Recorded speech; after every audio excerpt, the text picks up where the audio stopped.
आज हम लोग पढ़ने वाले हैं हिंदी का फर्स्ट चैप्टर जिसका नाम है बातचीत, जो लिखे हैं बालकृष्ण भट्ट। उसका आज वन शॉट देखेंगे।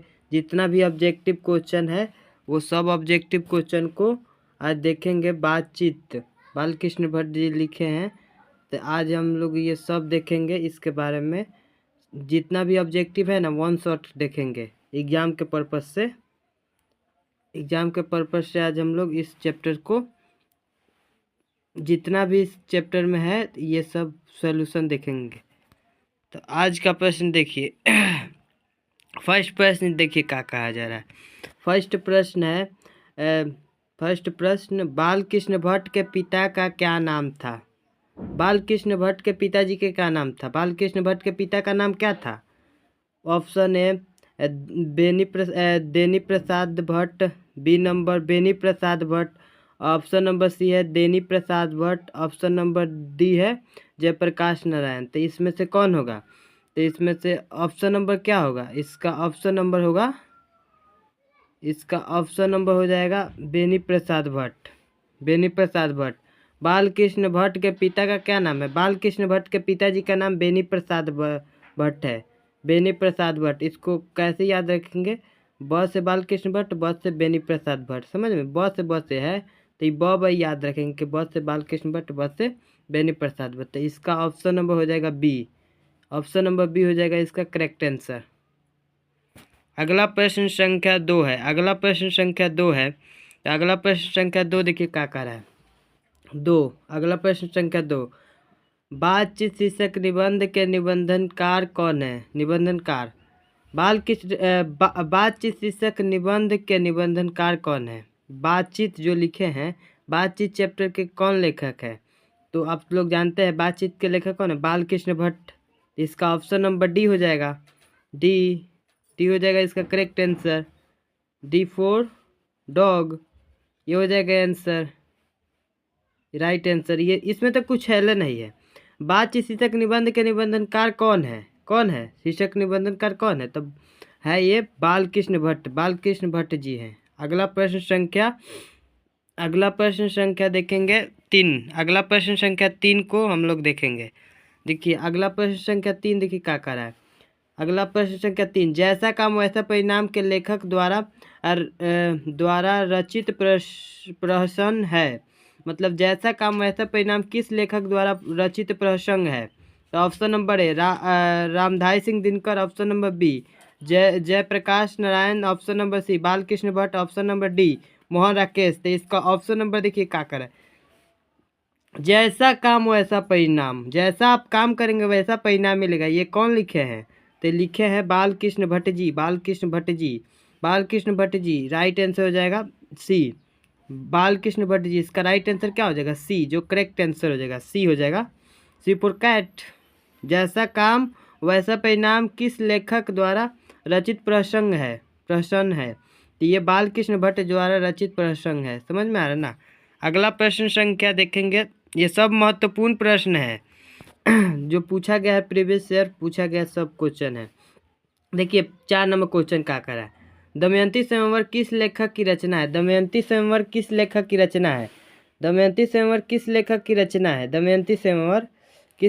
रचना है? ऑप्शन नंबर ए है Chandradhar Sharma Guleri, option number B है मलयज, ऑप्शन नंबर सी है Balkrishna Bhatt, option number D है भगत सिंह। तो दमयंती स्वयंवर किस लेखक की रचना है? तो दमयंती स्वयंवर बालकृष्ण भट्ट जी का रचित है, लिखे हैं यही बालकृष्ण भट्ट जी। तो इसका ऑप्शन नंबर हो जाएगा सी हो जाएगा। इसका ऑप्शन नंबर सी हो जाएगा। कुछ नहीं कहा था। देखिए प्रश्न संख्या 4 का दमयंती स्वयंवर किस लेखक की रचना है? कि दमयंती स्वयंवर है तो ये किस लेखक की रचना है? तो ये बालकृष्ण भट्ट जी का रचना है। समझ में आ रहा है ना? बालकृष्ण भट्ट का रचना है। अगला प्रश्न संख्या 5 देखेंगे। अगला प्रश्न संख्या 5 देखिए क्या कह रहा है। बालकृष्ण भट्ट की रचना बातचीत क्या है? बालकृष्ण भट्ट की रचना बातचीत क्या है? ऑप्शन नंबर ए देखिए, ऑप्शन नंबर ए कह रहा है एकांकी, ऑप्शन नंबर बी कहानी, ऑप्शन नंबर सी यात्रा संस्मरण मरण, ऑप्शन नंबर डी है ललित निबंध। तो इसका ऑप्शन नंबर हो जाएगा डी, जो ललित निबंध है, यह एक ललित निबंध है, ललित निबंध। तो इसका ऑप्शन नंबर हो जाएगा डी, ऑप्शन नंबर डी हो जाएगा, जो करेक्ट आंसर हो जाएगा। समझ में आ रहा है ना? तो इसका ऑप्शन नंबर हो जाएगा डी। कलर चेंज कर लेते हैं, थोड़ा अच्छा कलर नहीं है। अगला प्रश्न संख्या देखेंगे 6 नंबर। अगला प्रश्न संख्या 6 देखिए क्या कह रहा है। अगला प्रश्न संख्या 6 देखिए क्या कह रहा है। अगला प्रश्न संख्या 6 कह रहा है बालकृष्ण भट्ट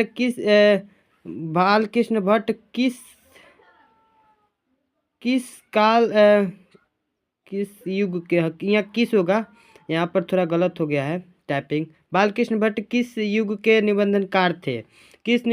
बालकृष्ण भट्ट किस युग के निबंधनकार थे? यहाँ किस होगा, किस होगा, किस, यहाँ पर किस युग के निबंधनकार थे? तो ये क्या थे? भारतेंदु युग के थे, ये तो सब जानता है। भारतेंदु युग के ये निबंधनकार थे। भारतेंदु युग के ये निबंधनकार थे। भारतेंदु युग के क्या थे? निबंधनकार थे। अगला प्रश्न संख्या 7 देखेंगे। अगला प्रश्न संख्या 7 देखिए क्या कह रहा है। अगला प्रश्न संख्या 7, मनुष्य की बातचीत का उत्तम तरीका क्या है?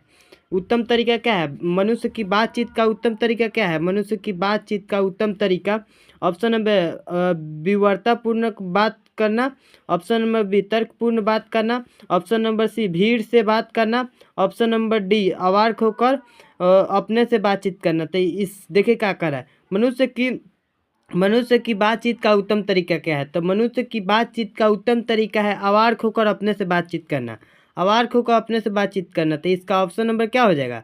इसका ऑप्शन नंबर हो जाएगा डी, अवाक होकर अपने से बातचीत करना। डी हो जाएगा इसका ऑप्शन नंबर डी। इसका आंसर ऑप्शन नंबर डी हो जाएगा। समझ में आ रहा है ना? अगला प्रश्न संख्या देखिए 8। अगला प्रश्न संख्या देखिए 8। अगला प्रश्न संख्या 8 देखिए क्या कर रहा है।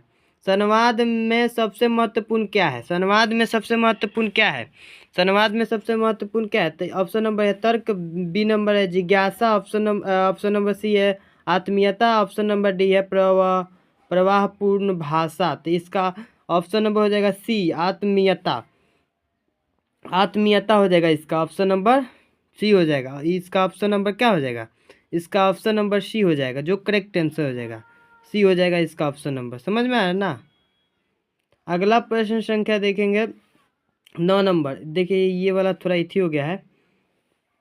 अगला प्रश्न यहाँ पहले पढ़ लेंगे, फिर बाद में आंसर दे देंगे। समझ में आया ना? अगला प्रश्न देखेंगे 9 नंबर। अगला प्रश्न 9 नंबर देखिए क्या कर रहा है। बालकृष्ण भट्ट का जन्म हुआ था, कब हुआ था?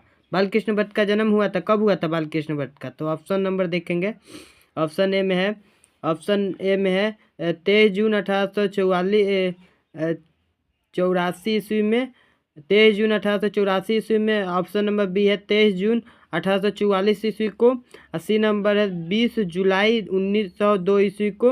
ऑप्शन नंबर डी है 14 दिसंबर 1834 ईस्वी को। तो इसका ऑप्शन नंबर हो जाएगा बी। इसका ऑप्शन नंबर बी हो जाएगा 23 जून 1844 ईस्वी को। 23 जून 1844 ईस्वी को हो जाएगा इसका जन्म।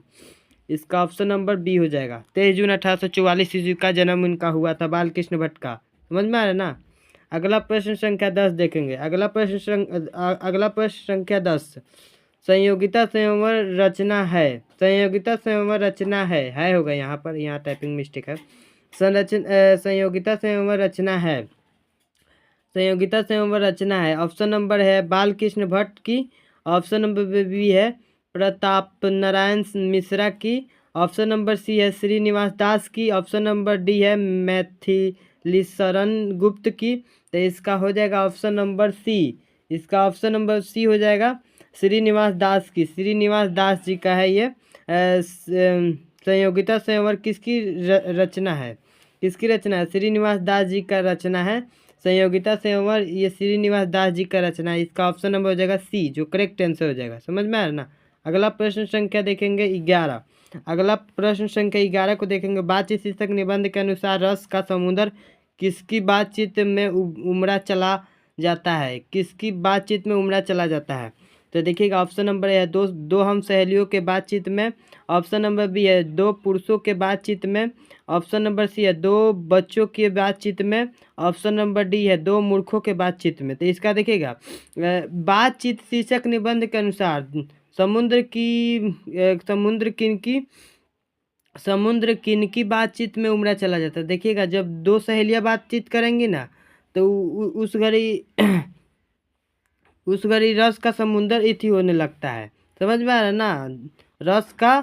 रस का समुंदर उनकी बातचीत में उमड़ा चला आता है, उनको दो हम सहेलियों के बातचीत में। तो इसका ऑप्शन नंबर हो जाएगा ए। इसका ऑप्शन नंबर ए हो जाएगा, जो करेक्ट आंसर हो जाएगा ऑप्शन नंबर ए। समझ में आ रहा है ना? तो अगला प्रश्न संख्या देखेंगे, अगला प्रश्न संख्या 12 को देखेंगे। अगला प्रश्न संख्या 12 देखिए क्या कह रहा है। 12 कह रहा है, अगला 12, वाद विवाद संवाद क्या है? वाद विवाद संवाद क्या है भाई? वाद विवाद संवाद क्या है? तो वाद विवाद संवाद क्या है? ऑप्शन नंबर ए आलोचनात्मक निबंध की पुस्तक है। ऑप्शन नंबर बी कविता संग्रह है। ऑप्शन नंबर सी कहानी संग्रह है। ऑप्शन नंबर डी नाटक संग्रह है। तो इसका देखिए क्या हो जाएगा। वाद विवाद संवाद क्या है? तो वाद विवाद संवाद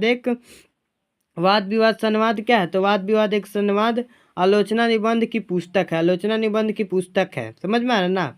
इसका पीडीएफ चाहिए तो ये टेलीग्राम पर सर्च कर लीजिएगा, ये मिल जाएगा टेलीग्राम, या लिंक हम दे देंगे तो उस पर से भी ये वाला देखिए, ऑनलाइन सागर साइंस क्लासेस टेलीग्राम चैनल है, इसी पर नोट्स मिलेगा। समझ में आ रहा है ना? अगला प्रश्न संख्या देखिएगा 13। अगला प्रश्न संख्या 13 देखिए क्या कह रहा है। अगला प्रश्न संख्या 13 देखिए, बालकृष्ण भट्ट ने कौन सा मासिक पत्र निकाला था? देखिए, बालकृष्ण भट्ट जी थे, तो मासिक पत्र का मतलब समझ रहे हैं? मासिक पत्र का मतलब समझिए, मासिक पत्र का मतलब समझिए क्या कहा जा रहा है। मासिक पत्र महीना में एक बार निकलता है भजन, समझ रहे हैं ना? महीना में एक दफे मासिक पत्र निकलता है।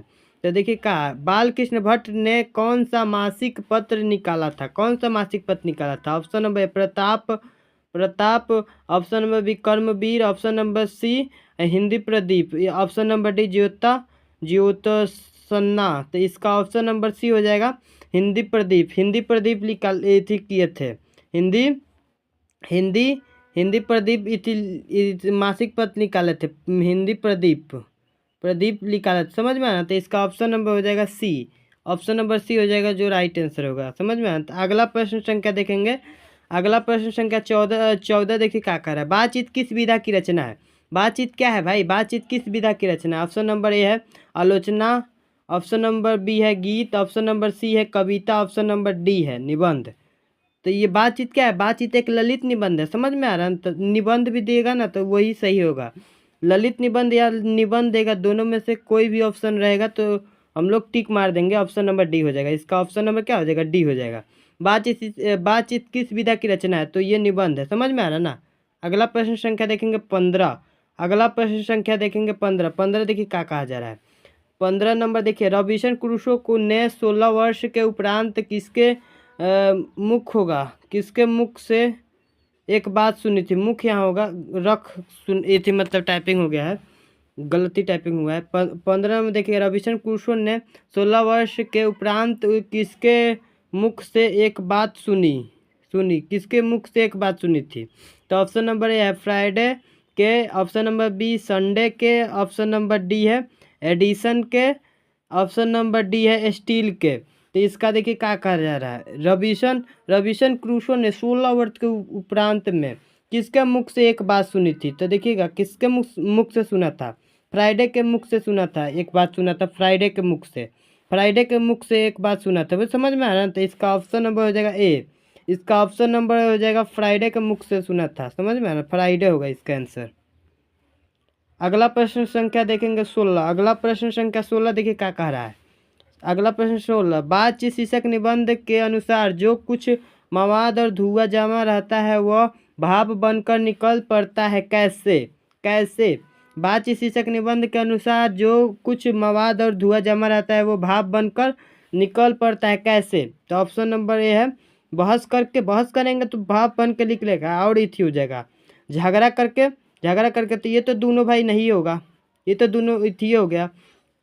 हंसने से कोई मतलब मवाद धुआं होता है, इथी दूर नहीं होगा, ये तो गलत है। तो ये हो जाएगा ऑप्शन नंबर सी। अब ऑप्शन नंबर डी है जो बातचीत बचा, ये ना है। तो बातचीत करेंगे ना, तो किसी से बातचीत करेंगे तो मान लीजिए आप उससे कहीं मतलब झगड़ा भी हुआ है ना, तो बातचीत करेंगे ना तो वो प्यार बन जाएगा। समझ में आ रहा ना।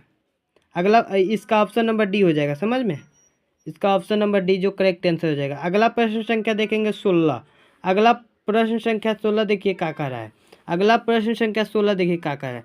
बातचीत के माध्यम से बालकृष्ण भट्ट क्या बतलाना चाहते हैं। बातचीत के माध्यम से बालकृष्ण भट्ट क्या बतलाना चाहते हैं, क्या बतलाना चाहते हैं। ऑप्शन नंबर ए है बातचीत की शैली।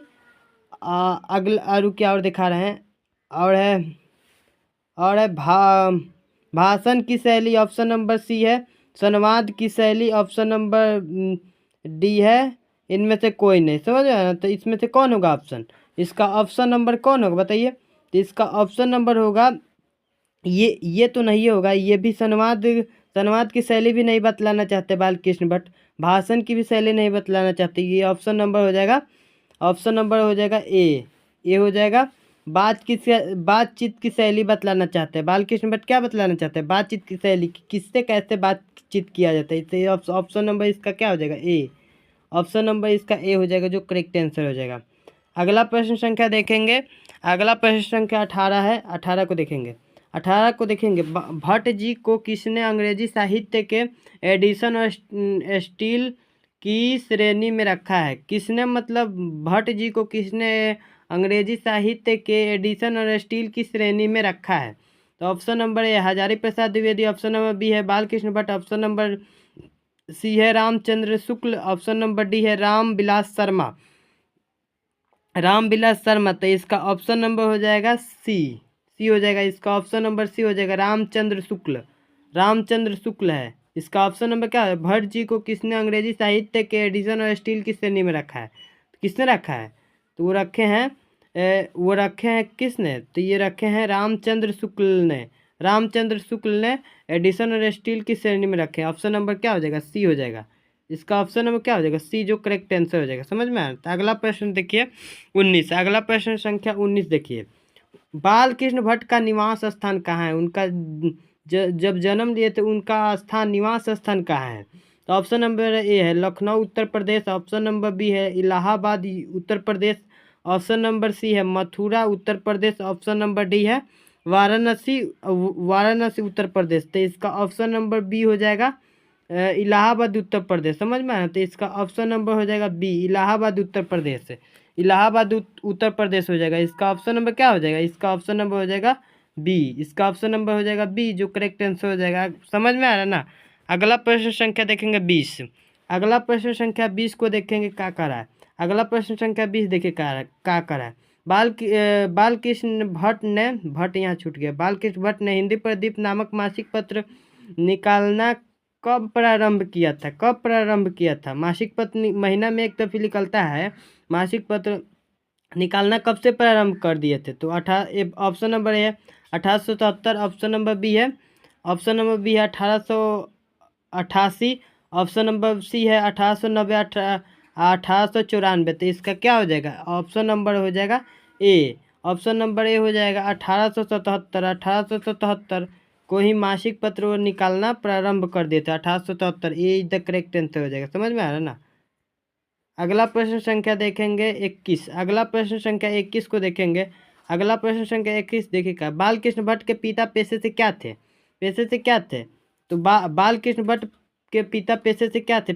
ऑप्शन नंबर ए है चिकित्सा। ऑप्शन नंबर बी है व्यापार। ऑप्शन नंबर सी है शिक्षक। ऑप्शन नंबर डी है समाज सेविक। तो वो बालकृष्ण भट्ट के पिता पेशे से क्या थे, तो वो एक व्यापारी थे। बालकृष्ण भट्ट के पिताजी पेशे से क्या थे, एक व्यापारी थे। ऑप्शन नंबर इसका बी हो जाएगा, बी हो जाएगा जो करेक्ट आंसर हो जाएगा बी। इसका ऑप्शन नंबर क्या हो जाएगा बी। अगला प्रश्न देखेंगे 22। अगला प्रश्न संख्या 22 देखिए क्या कह रहा है। कौन सा उपन्यास बालकृष्ण भट्ट के द्वारा रचित है। कौन सा है जो बालकृष्ण भट्ट द्वारा रचित है। समझ में आया। तो कौन सा बालकृष्ण भट्ट जी लिखे हैं इसमें से उपन्यास, कौन सा बालकृष्ण भट्ट द्वारा रचित है। तो इसका ऑप्शन नंबर देखिए क्या कह रहा है मैलाचल। ऑप्शन नंबर बी है 100 अजान एक सुजान। 100 अजान एक सुजान। ऑप्शन नंबर सी है गोदान। ऑप्शन नंबर डी है अंतराल अंतराल, तो इसका ऑप्शन नंबर क्या हो जाएगा? बताइए कौन सा उपन्यास उपन्यास कह रहा है, तो उपन्यास कौन हो जाएगा? 100 वजान 1 सुजान, 100 वजान 1 सुजान इसका करेक्ट आंसर हो जाएगा, 100 वजान 1 सुजान। इसका ऑप्शन नंबर हो जाएगा बी हो जाएगा इसका ऑप्शन नंबर जो करेक्ट आंसर हो जाएगा। समझ में आ रहा ना? इसका ऑप्शन नंबर बी हो जाएगा। अगला प्रश्न संख्या देखेंगे 23। अगला प्रश्न संख्या 23 देखिए क्या कह रहा है। अगला प्रश्न संख्या 23 देखिए, नाटक के प्रारंभ में होने वाले मंगलम पाठ को क्या कहा जाता है? नाटक जब होता है, देखिएगा, नाटक जब कोई प्रोजेक्टर पर स्टेज पर नाटक करता है तो नाटक के प्रारंभ में होने वाले मंगलम पाठ को क्या कहा जाता है? तो ऑप्शन नंबर देखिए, ऑप्शन क्या है? तो ऑप्शन नंबर है, देखिए क्या कह रहा है। ऑप्शन है भजन भजन करते हैं। ऑप्शन नंबर बी नांदी पाठ। ऑप्शन नंबर सी मंगलाचारण। ऑप्शन नंबर डी आरती। तो इस नाटक के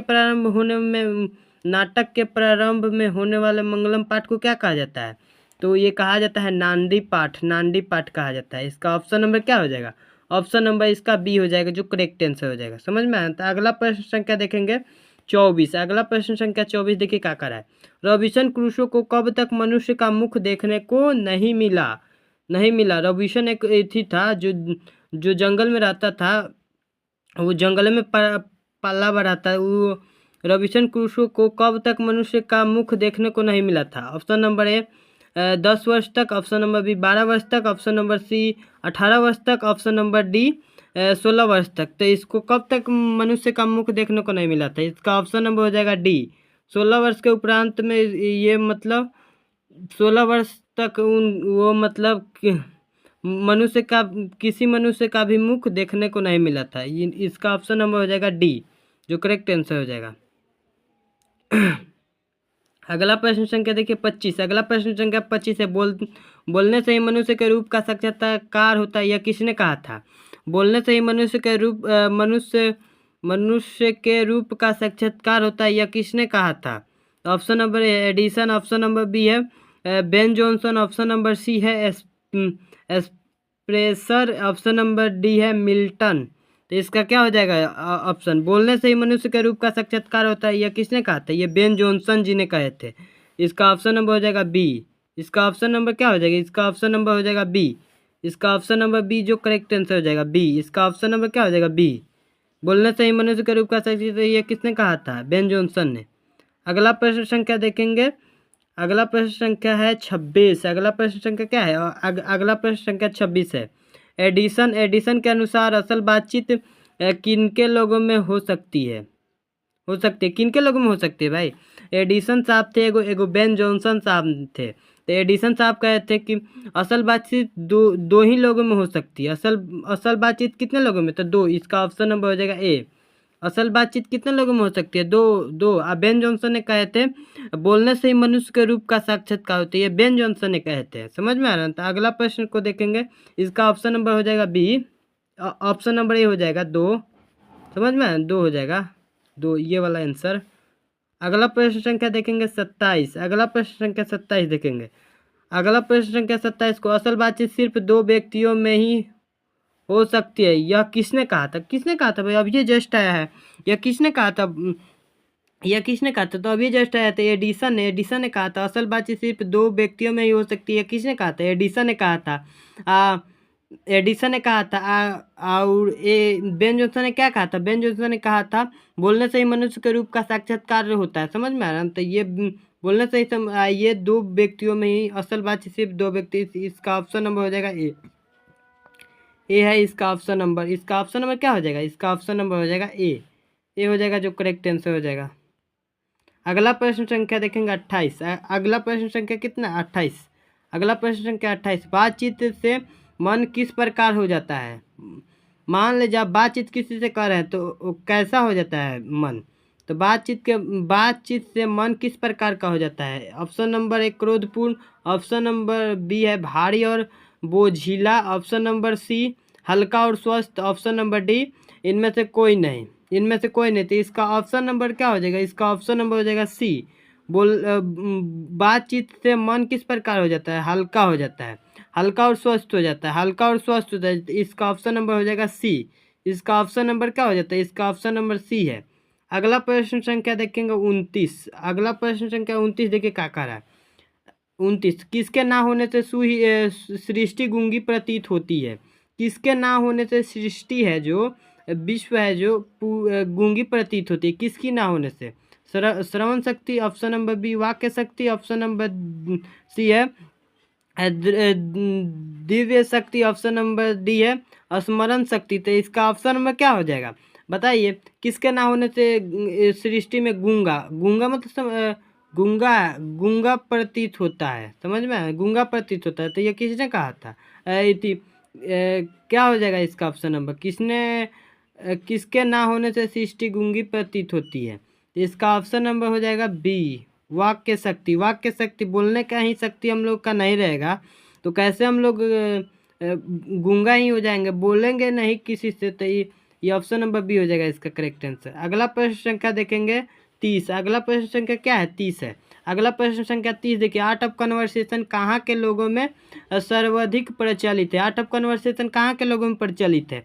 option number Africa, option number B है यूरोप के लोगों में, ऑप्शन नंबर सी है भारत के लोगों में, ऑप्शन नंबर डी है कनाडा के लोगों में। तो ये क्या है, आर्ट ऑफ कन्वर्सेशन कहाँ के लोगों में सर्वाधिक प्रचलित है। Art of conversation, art of conversation किसे कहते हैं, ये सब्जेक्टिव क्वेश्चन में आया हुआ है मॉडल पेपर ऑफ में। तो art of conversation, art of conversation Europe में बात करने की कला को आर्ट ऑफ कन्वर्सेशन कहते हैं। इसमें ऐसी चतुराई से बात किया जाता है कि दूसरे के मन को, दिल को जीत लिया जाता है, समझ में आया। तो इसका सब्जेक्टिव क्वेश्चन भी 2 अब किराया था मॉडल पेपर में, समझ में आ रहा ना। तो इसका ऑप्शन इसका क्या हो जाएगा आंसर, आर्ट ऑफ कन्वर्सेशन कहाँ के लोगों में, तो यूरोप। देखिएगा आर्ट ऑफ कन्वर्सेशन यूरोप के लोगों में, तो यूरोप हो जाएगा इसका ऑप्शन नंबर बी जो करेक्ट आंसर हो जाएगा। ऑप्शन नंबर क्या हो जाएगा बी हो जाएगा जो करेक्ट आंसर हो जाएगा, समझ में आ रहा ना। तो अगला प्रश्न संख्या देखेंगे 31। अगला प्रश्न संख्या 31 को देखेंगे, बालकृष्ण भट्ट किस काल के रचनाकार थे। बालकृष्ण भट्ट किस काल के रचनाकार थे बताइए सर, बताइए जल्दी बताइए। बालकृष्ण भट्ट किस काल के रचनाकार थे। बालकृष्ण भट्ट किस काल के रचनाकार थे। ऑप्शन नंबर है आदि काल का, ऑप्शन नंबर बी भक्ति काल का, ऑप्शन नंबर सी है रीति काल का, ऑप्शन नंबर डी है आधुनिक काल का। तो क्या हो जाएगा इसका देखिए, बालकृष्ण भट्ट किस काल के रचनाकार थे, ये क्या थे, किस काल के रचनाकार थे। तो ये थे किस काल के रचनाकार बताइए। तो ये थे आधुनिक काल के रचनाकार, आधुनिक काल। इसका ऑप्शन नंबर डी हो जाएगा, इसका ऑप्शन नंबर डी हो जाएगा आधुनिक काल के रचनाकार थे। बालकृष्ण भट्ट किस काल के रचनाकार थे। बालकृष्ण भट्ट जो थे किस काल के रचनाकार थे। ऑप्शन नंबर आदि काल, ऑप्शन नंबर बी भक्ति काल, ऑप्शन नंबर सी है रीति काल, ऑप्शन नंबर डी है आधुनिक काल। तो इसका ऑप्शन नंबर हो जाएगा डी हो जाएगा जो करेक्ट आंसर हो जाएगा, समझ में आ रहा ना। अगला प्रश्न संख्या देखेंगे 32। अगला प्रश्न संख्या देखेंगे क्या 32। अगला प्रश्न संख्या 32 देखेंगे, बालकृष्ण भट्ट का निधन कब हुआ था। बालकृष्ण भट्ट का निधन कब हुआ था। तो बालकृष्ण भट्ट का निधन कब हुआ था 1914 ईस्वी में, ऑप्शन नंबर बी है 1915 ईस्वी में, ऑप्शन नंबर सी है 1814 ईस्वी में, ऑप्शन नंबर डी है 1845 ईस्वी में। तो क्या हो जाएगा इसका ऑप्शन नंबर ए हो जाएगा 1914 ईस्वी में उनका जन्म हुआ था, समझ में आया ना। मृत्यु हुआ था, जन्म नहीं, जन्म तो उनको 1844 ईस्वी में जन्म हुआ था, इनका मृत्यु हुआ था 1914 ईस्वी में मृत्यु हुआ था, समझ में आया। तो इसका ऑप्शन नंबर ए हो जाएगा जो करेक्ट आंसर हो जाएगा। अगला प्रश्न देखेंगे 33। अगला प्रश्न संख्या 33 को देखेंगे, बालकृष्ण भट्ट ने किस पत्रिका का संपादित किया था। बालकृष्ण भट्ट ने किस पत्रिका का संपादन किया था। Option number A Hindi Pradeep, option number B Brahman, option number C Digant, option number D Samalochan. तो इसका क्या हो जाएगा ऑप्शन नंबर, बालकृष्ण भट्ट ने किस पत्रिका का संपादन किया था। वो हिंदी प्रदीप का मासिक पत्रिका कौन सा निकालते थे, वो हिंदी प्रदीप ही निकालते थे, समझ में आ रहा। तो इसका ऑप्शन नंबर ए हो जाएगा जो करेक्ट आंसर हो जाएगा। ऑप्शन नंबर, इसका ऑप्शन नंबर क्या हो जाएगा ए हो जाएगा जो करेक्ट आंसर हो जाएगा। अगला प्रश्न संख्या देखेंगे 34। अगला प्रश्न संख्या देखेंगे 34 का करा है, नूतन ब्रह्मचारी के लेखक का नाम क्या है। नूतन ब्रह्मचारी के लेखक का नाम क्या है। नूतन ब्रह्मचारी के लेखक का नाम ऑप्शन नंबर ए है Balkrishna Bhatt, option number B है बद्री नारायण। तो अगला ऑप्शन क्या है, अगला ऑप्शन है प्रतान नारायण, ऑप्शन नंबर डी है श्रीधर पाठक। तो ये क्या हो जाएगा इसका ऑप्शन नंबर हो जाएगा ए बालकृष्ण भट्ट। नूतन ब्रह्मचारी के लेखक कौन है, लेखक के नाम क्या है, बालकृष्ण भट्ट है, बालकृष्ण भट्ट जो करेक्ट आंसर हो जाएगा। बालकृष्ण भट्ट ए हो जाएगा इसका राइट आंसर, बालकृष्ण भट्ट जी। बालकृष्ण भट्ट जी, इसका ऑप्शन नंबर क्या हो जाएगा ए। समझ में आ रहा है। तो अगला प्रश्न संख्या देखेंगे, अगला प्रश्न संख्या नहीं है, देखिए अब टेलीग्राम पर इसका फ्री नोट्स मिल जाएगा। टेलीग्राम पर टेलीग्राम पर सर्च करेंगे ये वाला ऑनलाइन सागर साइंस क्लासेस, तो टेलीग्राम पर इसका नोट्स फ्री ऑफ कॉस्ट मिल जाएगा, फ्री ऑफ कॉस्ट मिलेगा, फ्री मिल जाएगा इसका। समझ में आ रहा है ना।